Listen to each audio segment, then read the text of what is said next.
तेज nomination को रहा आउ 7 दिन एजाए प्रार्थी घोषणा करना दल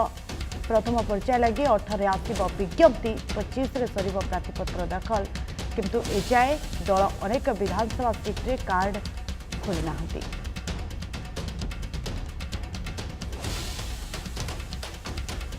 निर्वाचन तारीख घोषणा होगा मात्र जदि देखा 18 विज्ञप्ति आसव नॉमिनेशन को आउ 7 दिन रही यारी मध्य जदि आप देखिए तेबे विज्ञप्ति 25 रे सर प्रार्थीपत्र दाखल किंतु एजाए 3 दल अनेक विधानसभा सीट्रे कार्ड खोली ना। बड़ चित्र बर्तमान सामना को आसुच्छे जितेबले निर्वाचन तारीख घोषणा कर विभिन्न विधानसभा लोकसभा जितेबले प्रार्थी नाम घोषणा करते अनेक विधानसभा एवं भी बाकी रही जाइए जो दल माने कांग्रेस हो बीजेडी हो बीजेपी हो तार प्रार्थी देना विधानसभा नॉमिनेशन को आउ 7 दिन बाकी रही एजाए प्रार्थी घोषणा करना दल प्रथम पर्यायर 18 आसव विज्ञप्ति 25 सर प्रार्थीपत्र दाखल किंतु एजाए 3 दल अनेक विधानसभा सीट्रे कार्ड खोली ना खाता खोली ना। आप देखुए विभिन्न स्थान में विभिन्न आशायी प्रार्थी माने रही एकाधिक आशायी प्रार्थी रही विधानसभा मंडली रे यार मध्य जदि आप देखिए जितेबले टिकेट न मिली अन्य दल को से माने दल डिया करुछंती किंतु यारी मध्य बीजेडी हो बीजेपी हो कांग्रेस हो जो 3 दल रही से टेंशन अच्छा क्या प्रार्थी करेंगे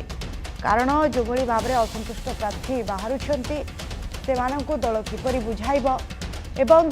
वर्तमान पर्यंत जितेबाला निर्वाचन पाखे आसुछि नॉमिनेशन को आउ 7 दिन रही किंतु एजाए प्रार्थी घोषणा करना दल प्रथम पर्याय लगे 18 आसव विज्ञप्ति 25 सर प्रार्थीपत्र दाखल किंतु वर्तमान पर्यंत अनेक स्थान रे अनेक विधानसभा मंडली रे प्रार्थी नाम घोषणा होना जहाँ को नहीं द्वंद्व देखा देछि।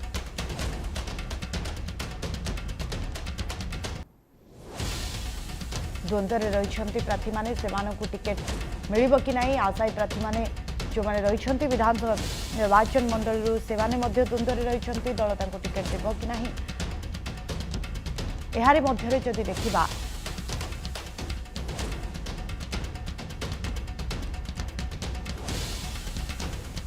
एने अधिक आलोचना करबा आम सहित जोड़ी वरिष्ठ सांबादिक जानकीश बड़पंडा सार स्वागत करुच्ची बड़ खबर को बड़ चित्र आम जदि देखा नॉमिनेशन को आउ 7 दिन बाकी रही किंतु एजाए कांग्रेस हो बीजेडी हो बीजेपी हो वर्तमान पर्यंत प्रार्थी घोषणा करना। हाँ देखो से गोटे स्वाभाविक प्रक्रिया बर्तमान हो गला जो प्रकार दल डिया चली यहाँ तार हूँ साइड इफेक्ट बोल कहीपर आपण कौन भावुंट जो नेता माने दल डेउंट आगु आलोचना बा पर्यालोचना न करके डेई पड़ुं से निश्चित भाव में आलोचन अच्छा आज तारीख में विभिन्न दलर नेता माने विभिन्न दलर जो शीर्ष नेतृत्व सहित आलोचन अच्छा सी आशा कर मत टिकेट मिल जदि टिकेट न मिल तेरे मुझे दल योगदान करी एवं से जो दल डेउथुबा नेता जदि अधिक शक्तिशाली बोलिक दल मान अनुभव करेंगे अपेक्षा करेंगे ये जो अपेक्षा परस्पर छकाछकी से समस्ते अच्छा से ही एपर्यंत सबू मैंने आपंकर स्थिर करना ये गोटे कथा। द्वितीय कारण टी है केते गुड़े दल अच्छी मन करूँ भारतीय जनता पार्टी एवं आउ गोटे है विजु जनता दल ये दल मानक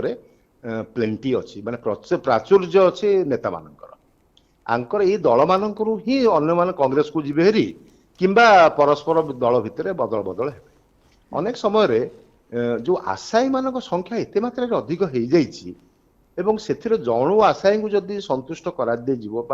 टिकेट दिज्व अन्य आशायी मैंने विद्रोही प्रार्थी हो जापार तेणु से सहित आलोचना पर्यालोचना बुझेवा फले पुष्पे संतुष्ट करवा एभली एक काम चली विभिन्न दल भितर से समय नौ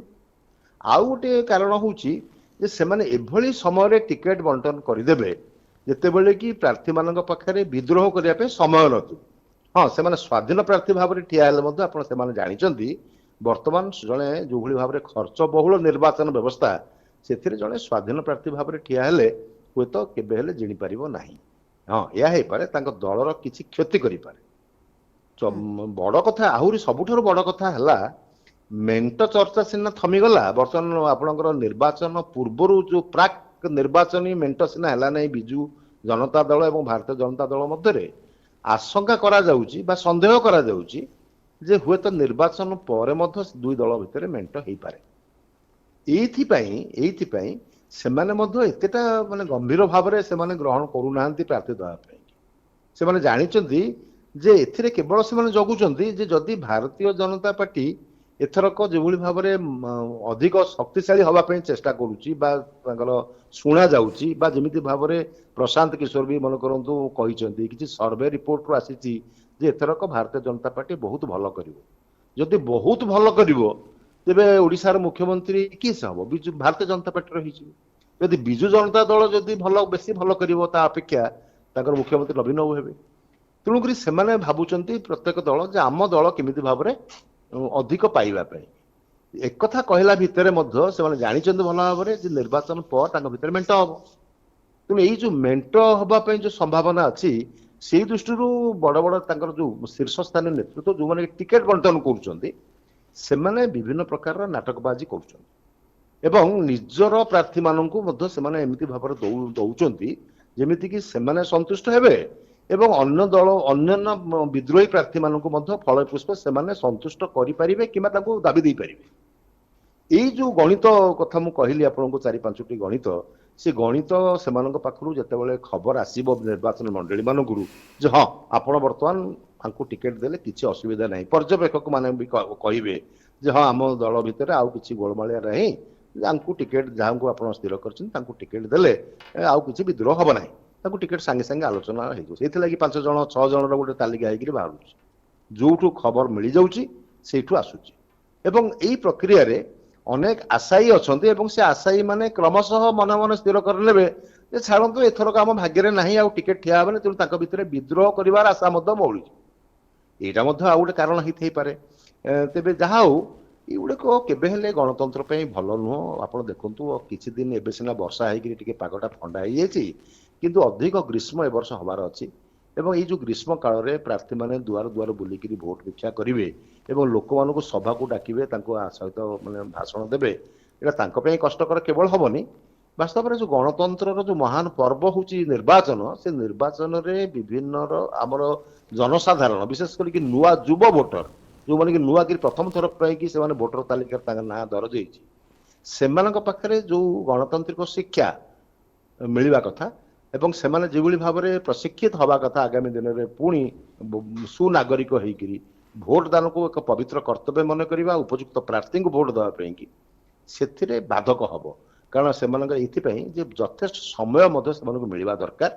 ଯାହାଫଳରେ କି ପ୍ରତ୍ୟେକ ଲୋକ ତାଙ୍କର ମନର ଥିବା ଉଦ୍ବେଗ ମନରେ ଥିବା ପ୍ରଶ୍ନ ମନରେ ଥିବା ସନ୍ଦେହ ସବୁ ଦୂର କରିପାରିବେ ଏବଂ ପ୍ରାର୍ଥୀ ଚୟନ କରିପାରିବେ। ତେଣୁ ସେଥିପାଇଁ ପ୍ରାର୍ଥୀମାନଙ୍କୁ ଯଥେଷ୍ଟ ସମୟ ମିଳିବାର ଆବଶ୍ୟକତା ଅଛି। ଦଳକୁ ନେଇକିରି ଭୋଟ ଦେବା ଉଚିତ ନୁହଁ ଏବଂ ଦଳମାନେ ଏଇ ଦୃଷ୍ଟିରୁ ନିଜର ବ୍ରାଣ୍ଡିଂ କରିକିରି ଏଭଳି ଭାବରେ ମାନେ ଉଚ୍ଚ ସ୍ଥାନକୁ ପଳେଇ ଯାଉଛନ୍ତି ସେ ଭାବୁଛନ୍ତି ଯାହାଙ୍କୁ ଟିକେଟ ଦେବେ ଦଳ ନାଁରେ ଏମିତିକି ଆପଣ ଜାଣିଥିବେ ଶ୍ରୀଯୁକ୍ତ ପାଣ୍ଡିଆନ କିଛି ଦିନ 2-3 ଦିନ ତଳେ କହିଛନ୍ତି ପ୍ରାର୍ଥୀଙ୍କୁ ଦେଖିକିରି ଭୋଟ ଦିଅନି ଶଙ୍ଖ ଚିହ୍ନକୁ ଦେଖିକି ଭୋଟ ଦିଅ। ତାର ମାନେ ହଉଛି ସେ କହିବାକୁ ଚାହୁଁଛନ୍ତି ବ୍ରାଣ୍ଡକୁ ହିଁ ଭୋଟ ଦିଅନ୍ତୁ ଯୋଉଟା କି ଗଣତନ୍ତ୍ରର ପରିପନ୍ଥୀ। ତେଣୁ ଏଇ ସବୁ କାରଣରୁ ସେମାନେ ବର୍ତ୍ତମାନ କିଛି ଜାଗାରେ ସେମାନେ ଗମ୍ଭୀରତାର ସହିତ ସେମାନେ ପ୍ରାର୍ଥୀ ନିର୍ଣ୍ଣୟ କରୁଛନ୍ତି। ମୁଖ୍ୟ ପ୍ରସଙ୍ଗ ତାଙ୍କ ପାଇଁ ରହୁଛି ପ୍ରଶ୍ନ ରହୁଛି ବିଦ୍ରୋହ ହବ ନାହିଁ ବିଦ୍ରୋହୀ ମାନେ ବା ଆଶାୟୀ ମାନେ ମୁଣ୍ଡ ଟେକିବେ ନାହିଁ ଏଇଟା ହେଉଛି ତାଙ୍କ ପାଇଁ ପ୍ରଥମ କ୍ରାଇଟେରିଆ। ସେଇ ଅନୁସାରେ ସେମାନେ ଆଗକୁ ଯାଉଛନ୍ତି ଏବଂ ଯାହାଙ୍କୁ ନେଇକିରି ସେମାନେ ନିର୍ବାଚନରେ ଜୟଯୁକ୍ତ ହେବେ ଯୋଉମାନେ ସିଓର ସଟ୍ସ ବୋଲି କୁହାଯାଇ ପାରିବ ଯୋଉମାନେ ଠିଆ ହେଲେ ବା ଟିକେଟ ଦେଲେ ସେଠି ବିଦ୍ରୋହ ପ୍ରାୟତଃ ହବ ନାହିଁ କାଁ ଭାଁ ହବ ଯୋଉଟାକି ପୁଣି ପରବର୍ତ୍ତୀ କାଳରେ ଆମେ ତାକୁ ଦାବି ଦେଇପାରିବେ ସେମାନେ ସେଇମାନଙ୍କ ନାଁ ଘୋଷଣା ହେଇସାରିଛି। ବାକି ଯୋଉଠି ଅଧିକ ମାତ୍ରାରେ ଆଶା ଆସୁ ଉଦାହରଣ ନିଆଯାଇପାରେ କେନ୍ଦ୍ରାପଡ଼ାରେ ଗଣେଶ୍ୱର ବେହେରା କଂଗ୍ରେସରୁ ଆସିକି ବିଜୁ ଜନତା ଦଳରେ ଯୋଗଦାନ କଲେ ସେତେବେଳେ ସେ ସାଙ୍ଗରେ ଅନେକ କଂଗ୍ରେସ କର୍ମୀଙ୍କୁ ଧରିକିରି ସେ ଆସିକି ପ୍ରଦର୍ଶନ କଲେ ବିଜୁ ଜନତା ଦଳର ଯୋଉମାନେ ସେଠି ଆଶାୟୀ ଥିଲେ, ଯୋଉମାନେ କର୍ମୀ ହେଇକିରି ଅଛନ୍ତି, ଗଣେଶ୍ୱର ବାବୁଙ୍କ ସହିତ ବିରୋଧ ବି କରି ଆସିଛନ୍ତି,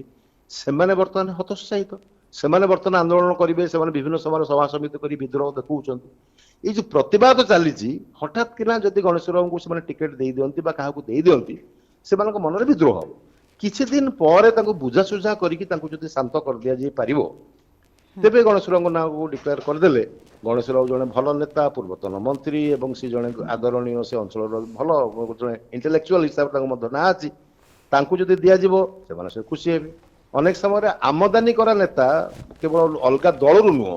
ନିଜ ଦଳର ବିଧାନସଭା କ୍ଷେତ୍ରକୁ ବଦଳଉଛନ୍ତି ଏବଂ ସେମାନଙ୍କୁ ଗ୍ରହଣୀୟତା କରାଯାଉଛି, କାରଣ ଆଣ୍ଟି ଇନକମେନ୍ସି ଫ୍ୟାକ୍ଟର ଲାଗି।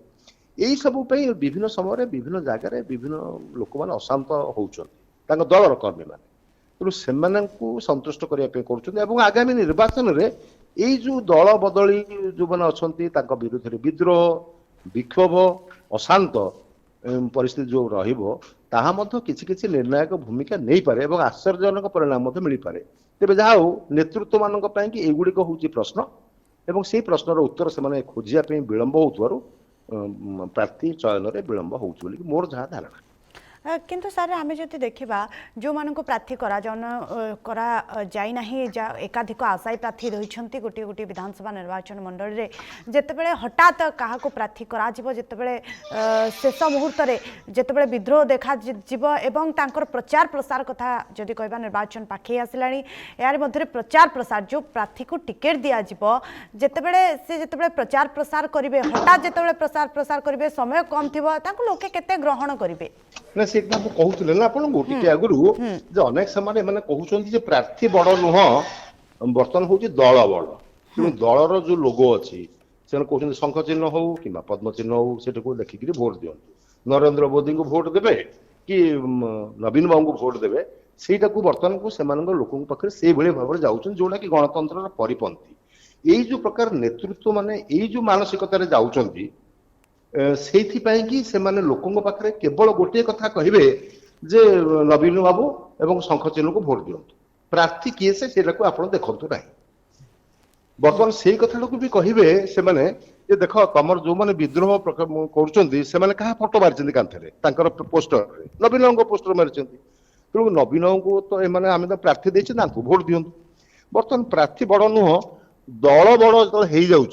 गणतंत्र से विपन्न होउची एवं से अनुसार बर्तमान निर्वाचन चलती।